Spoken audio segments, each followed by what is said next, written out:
BRS party అధినేత మాజీ ముఖ్యమంత్రి కేసీఆర్కు టీపీసీసీ అధ్యక్షుడు మహేష్ కుమార్ గౌడ్ బహిరంగ లేఖ రాశారు.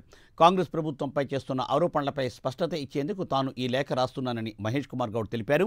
బీఆర్ఎస్ 10 ఏళ్ల పాలనలో తెలంగాణ వెనుకబాటుకు గురైందని అన్నారు.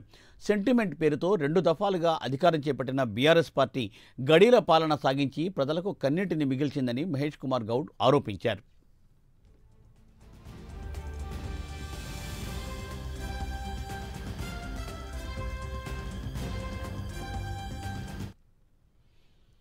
సచివాలయానికి మాజీ సీఎం కేసీఆర్ రాకుండా ఫామ్ హౌస్కే పరిమితమయ్యారని ఆయన ఎద్దేవా చేశారు.